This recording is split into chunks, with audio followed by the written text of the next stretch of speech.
Hyvää iltaa, hyvät katsojat, ja tervetuloa jälleen Israelin asioiden äärelle Israel-studioon.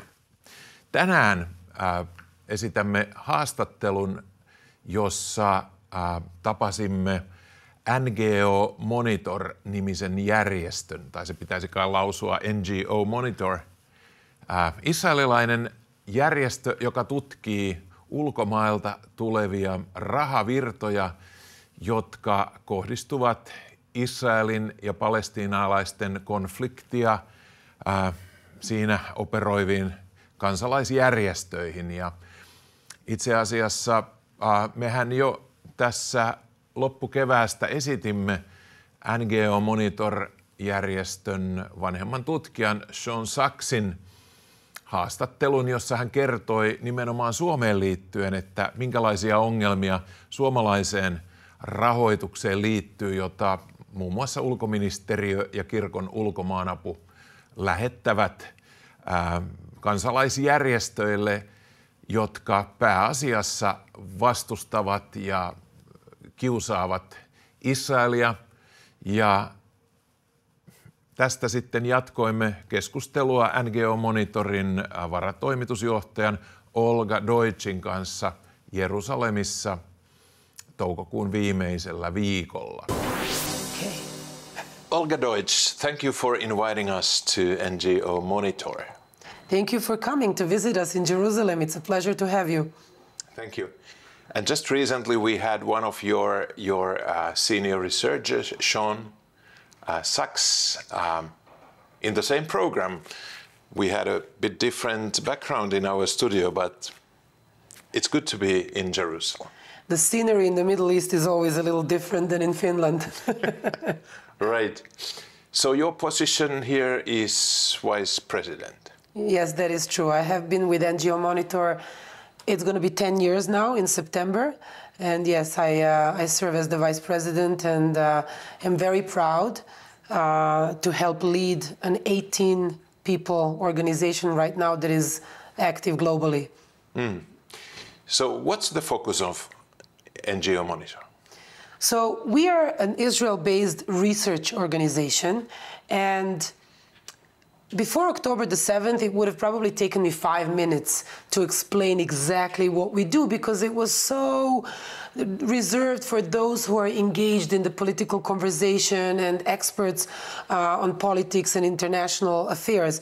But after October the 7th, after the Hamas pogrom, right, the biggest one since the Holocaust against Jews in Israel, it boils down to a simple liner, and that is, we defend Israel's right to exist as a Jewish state within the human rights space. And I'll explain. There are many ways in which the young Jewish state is being attacked, and many of them are physical, but there are also ongoing political attacks. We call it political warfare against the state of Israel, and weirdly, most of them are done in the name of human rights or basically abusing the mandate of human rights. So we look into the activities of human rights and humanitarian non-governmental organizations that are active within the context of the Israeli-Palestinian conflict. But what they do is, instead of promoting human rights and serving their mandate, they promote anti-Semitism, they have ties to terror organizations, they basically attack the very legitimacy of the Jewish people to have a state today. And in that sense, we refer, and when I say we, I mean all the Israelis, we refer to this political warfare as the eighth front, because it is as existential as the physical fronts coming from, Lebanon, Hezbollah, and Houthis in Yemen, and Hamas, and Iran, and so on. Okay. After Sean Sachs' interview, I received some emails and phone calls telling that, this NGO Monitor just repeats the Netanyahu government message. Well, I don't know if that is the case. I don't consult with any one government. We are a non-partisan research organization, that is also completely privately funded. So we, as a matter of principle, do not take any governmental funding, including from the State of Israel. But if the Netanyahu or any one prime minister's line is to defend our right to exist, then I guess that would be a compliment. But I will raise you on that.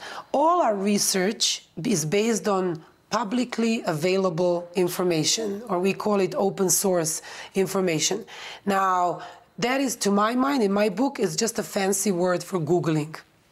Now we have a methodology, our experts know better and quicker where to find information, how to cross-reference different sources, but at the end of the day, it is Googling, because it's all publicly available there. So if anyone who has a claim against our research would like to have a conversation, a debate on our reports, then I challenge them to do that, because most of our reports just lead to the original sources of the organizations or the donor governments that we mention in the reports.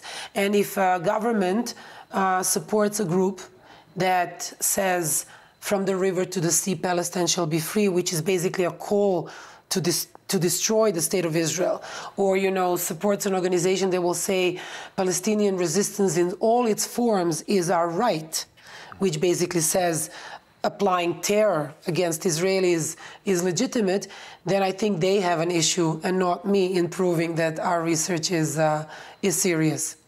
Understood. And that was a good answer for a good question. Let's go to private issues.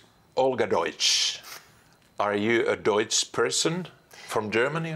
Well, I do speak German, if that is the question. I did live and work in Germany for 4 years. My background is in business, so I worked in a consulting company when I was much younger.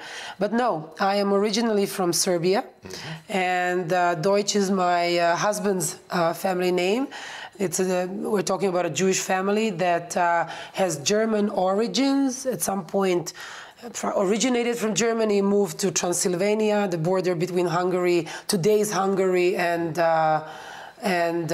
Romania. And then back through Germany, moved to Israel in the early 30s, just before the Second World War. But yeah, my maiden name is actually much funnier, and it is Israel. Wow. Yeah. It is a full circle when I met. Yes, it is a full circle when I met my husband. Yeah. Wow, fascinating. How did you end up in this world of researching? So, when I was younger, and still living in Europe, because I moved to Israel 16 years ago. One of the positions I held was actually living in Brussels. I used to serve as the chairwoman of the European Union of Jewish Students, which is an umbrella organization of 36 national Jewish student bodies. The mandate was basically to give a political voice to the young Jews in Europe, and the mandate was far beyond the borders of the EU. So we had members from Ukraine and Russia and Moldova and Serbia, obviously. Part of it was actually fighting anti-Semitism and giving a voice to the young Jews. And when are we feeling discrimination? What constitutes anti-Semitism? So that's how I got involved with the political aspects of being Jewish in Europe. And when I moved to Israel, I first thought that I would be fine going back to business. So I spent the first 7 years in the business sector. But I felt two things. I felt that there was an underrepresentation of why Europe matters in Israel. Most of the Israelis, politically, but not only, culturally as well, are more geared towards the U.S. Being the biggest ally. But I think that Europe is underestimated. EU is Israel's biggest trade partner. Culturally and geographically, Israel is much closer to Europe than to anything else. A significant portion of Israeli Jews originate from Europe, speak European languages, and so on. So I figured that I have something to contribute with my expertise and understanding of Europe. But probably more importantly, I just felt that that's where my heart is in defending Zionism, defending our right for self-determination. To me, the existence of the State of Israel is the ultimate expression of Judaism today. Jewish religion is not just a religion, and I know that there are many theological discussions also. Is it a theology, so engaging with rabbis, is it just an interfaith dialogue issue, or is it a political movement, right? And to me, these two are inseparable, because when we pray, in Judaism, we pray towards Jerusalem 3 times a day.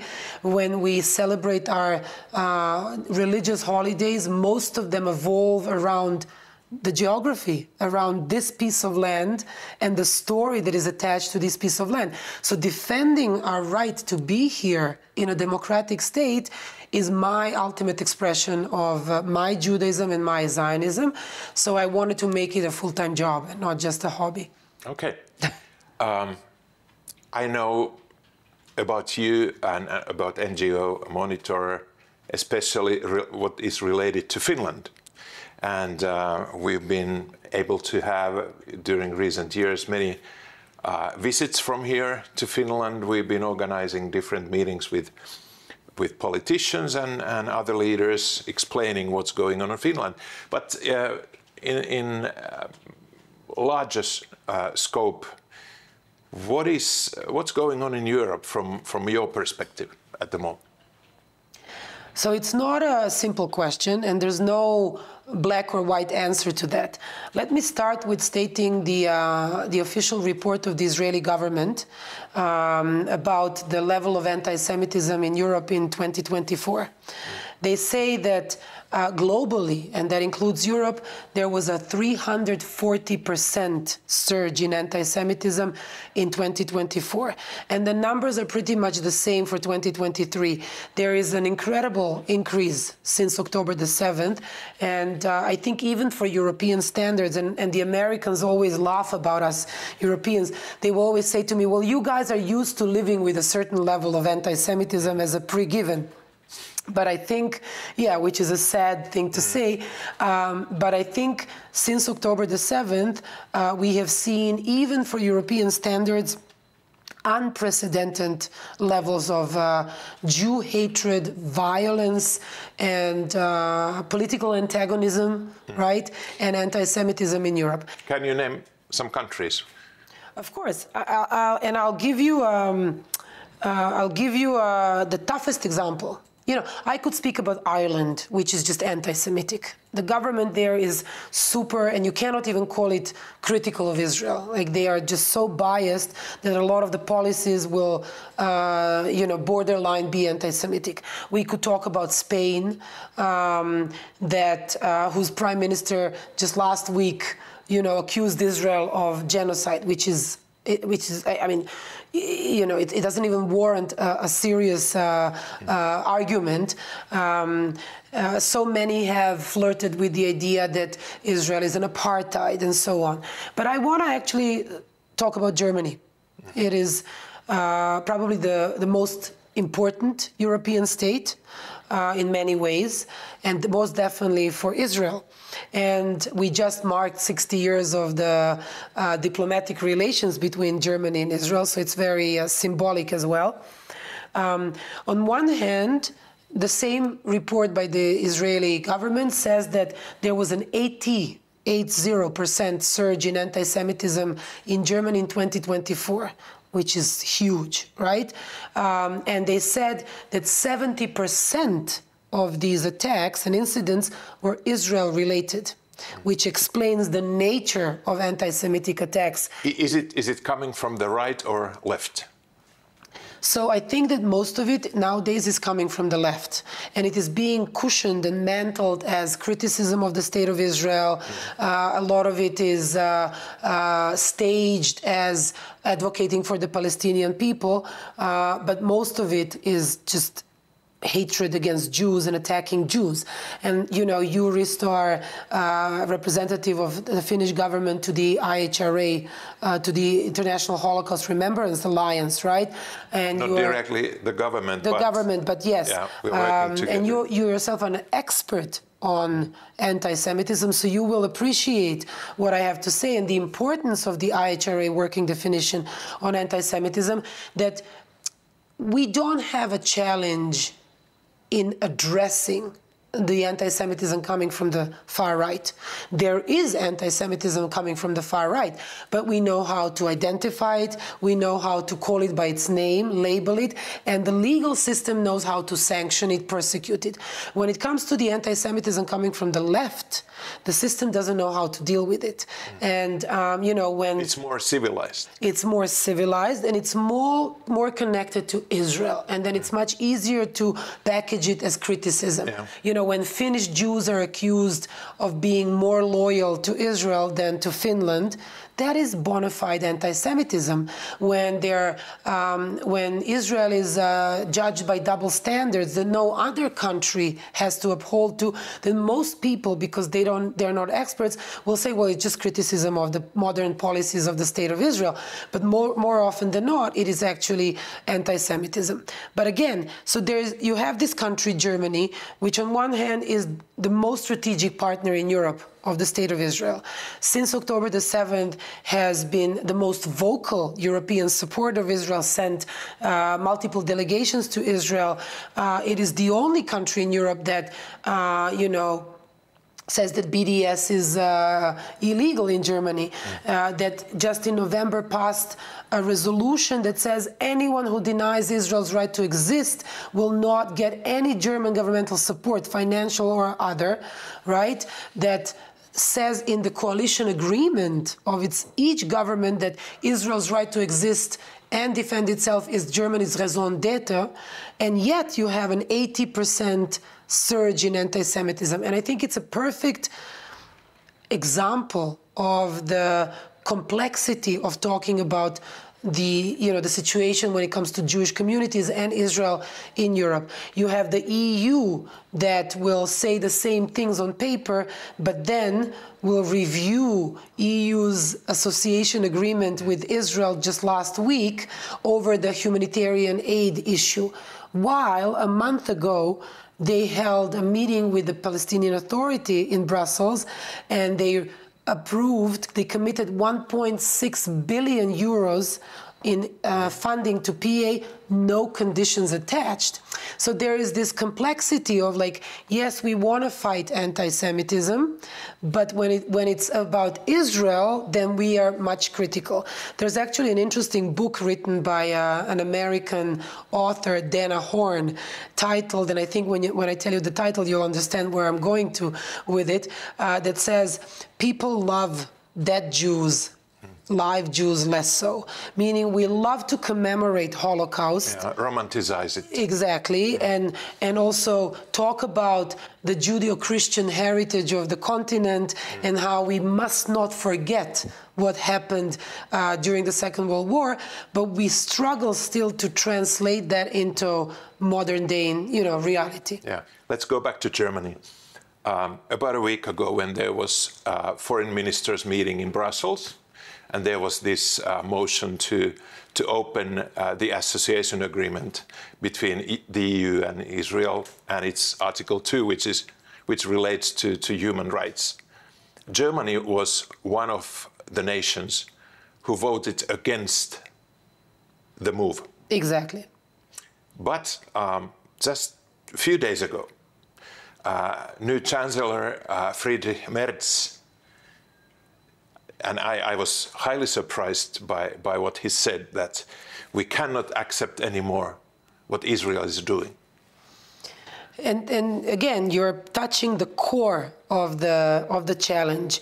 I think there is a discrepancy, like a gap between the images coming out of Gaza and how they're being interpreted and how they're being reported on. You know, everyone will show the images of hungry children, but they will not show the protests by Gazans against Hamas. And to my mind, these should be given the center stage. At the end of the day, it's not Israel that is besieging Gaza. Israel is still defending itself. Hamas still has a strong foothold, strong enough inside of certain parts of Gaza.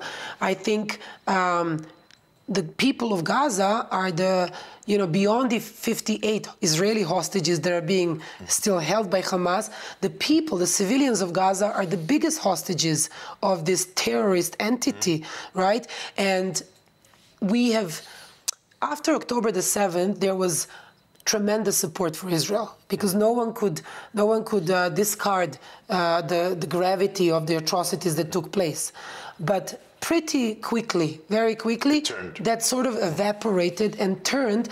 And you know, when I'm brought into the interviews on media around Europe, they don't even mention October the 7th when they talk about the war. And I think to expect from an average European citizen to know every detail in the history and to remember what caused this war, you know, that would be an inflated expectation. And I think that all politics is local politics at the end of the day. So to my mind, the German chancellor saying that is also pleasing parts of the coalition. The CDU is one party, but the other one is SPD, which tends to be historically more critical and more left-leaning, right? So I think he was pleasing his base, and I think that modern politics is all about that. But I've never heard such statements from the former Chancellor Scholz. And you said that the SPD was more critical, but I hardly ever heard anything very critical from the previous leader. Because there was less need, you know. We are now after October the 7th. Last year, it was all about supporting Israel, visibly, symbolically. Because let me, you know, I'm going to go back and forth on Germany. That's why I chose it as an example. You know, while Scholz himself came a few times, Annabella Baerbock came here a few times. I think there were, in 2024, 7 official visits from Germany, which is unparalleled, right? But at the same time, the arms export from Germany to Israel went down significantly. So you can always, you know, you have to look at the picture as a whole. When you talk about support, Germany was the first organization to ban Samidun. Samidun is a PFLP-affiliated organization. PFLP is a Palestinian terrorist organization that was mobilizing and radicalizing the streets of Berlin and the rest of the city. So they were the first ones to outlaw them in Germany. So there's always this dichotomy, right? Like, and it's a plus and minus. But this year, as we distant ourselves from just saying, you know, a politician having to say October the 7th was horrible, now the political discourse has become, you know, Trump comes into the picture, also takes the leadership role, and sort of leaves a vacuum for Europeans and to soul search how do they populate that, which also explains why Brussels shifted more towards Ramallah, because that was the only way for Brussels. The US and Israel and the Arab states that were parties to the conversations, they pretty much marginalized EU. And Brussels' only option was to turn in the direction of the PEA to maintain relevance around the table. But I think in Germany's case, given the atmosphere right now, and particularly since last week, where you have UK, Canada, and France, you know, condemning Israel and calling for international sanctions, and on the backdrop of that, the EU Foreign Council reviewing the association agreement, I think that Chancellor Merz had to issue a slightly stronger statement to come across as balanced. Okay. I don't think that Germany is revising their alliance to Israel, but I think it has to wage it and contextualize it.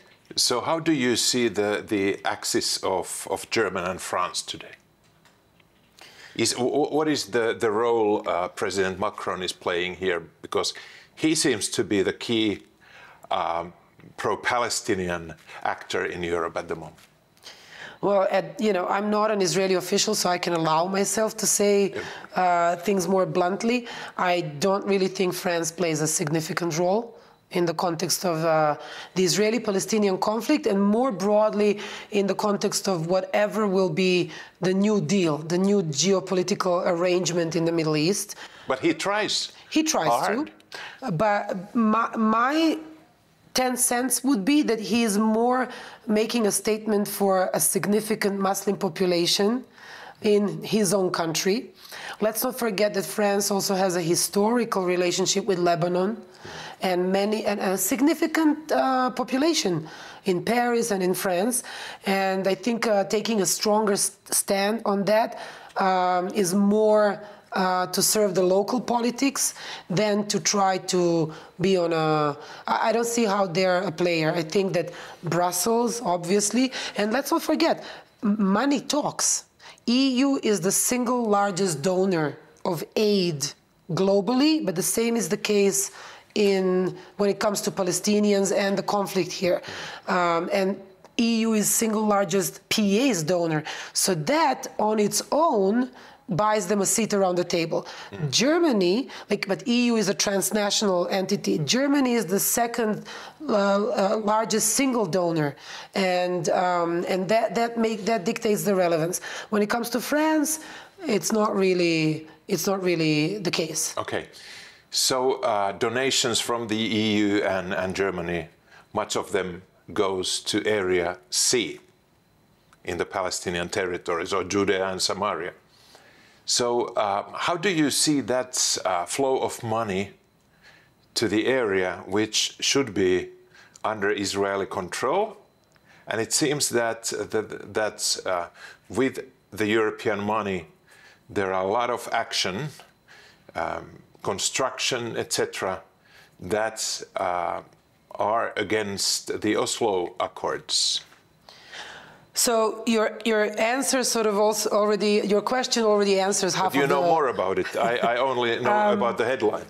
I'll put it this way. Aid on its own is a wonderful thing. I come from Serbia, former Yugoslavia, after the Balkan Wars. Without the international community's aid, the country wouldn't have looked the way it looks now, and it wouldn't have many of the democratic structures and the civil society and so on. But there's a difference between sending aid and helping Palestinians in Area C build and live and whatever, and using aid and instrumentalizing it for political purposes. And this is usually the problem that the State of Israel has with this kind of aid. When most of the funding goes to political advocacy projects and not really humanitarian projects, then it begs the question, why would a country that has thriving diplomatic relations with Israel not voice any of their political issues through diplomatic channels, right, between Helsinki and Jerusalem, rather do that through funding bogus politicized projects? Let me give you a figure to attach to that in the context of Gaza. The United Nations asked for the last quarter of 2023, which is exactly the 3 months after October the 7th, in an emergency appeal, $1.6 billion in emergency humanitarian aid for Gaza. They stated 3 objectives that they would want to address with it. The third one was political advocacy, meaning it's not food, it's not medication, it's not tents, right, to address a humanitarian crisis. It is actually political advocacy. And most of the money that is earmarked as political advocacy actually goes to Palestinian NGOs who then file submissions against Israel at the International Criminal Court in The Hague, or International Court of Justice when South Africa accused it, or the United Nations, and so on and so on. Olga Deutsch, Vice President of NGO Monitor. Our time is up. Thank you so much for receiving Israel Studio here in your offices, and thank you very much for this interview. Thank you so much for having me, and we look forward to having you here again. I'll be back. Thank you. Thank you. Niin, hyvät katsojat, kiitos jälleen seurasta. Ja jos koet, että nämä Israel-suhde-ohjelmat ovat sellaista, jota haluat jatkossakin katsoa, niin olisi aivan mahtavaa, jos voisit tukea työtämme taloudellisesti. Näet ruudussa ohjeistuksen, jonka kautta voit sitten lähettää rahalahjasi Israel-studion tuotantoon. Kiitos jälleen seurasta ja tavataan jälleen ensi viikon lauantaina kello 20. Hei hei!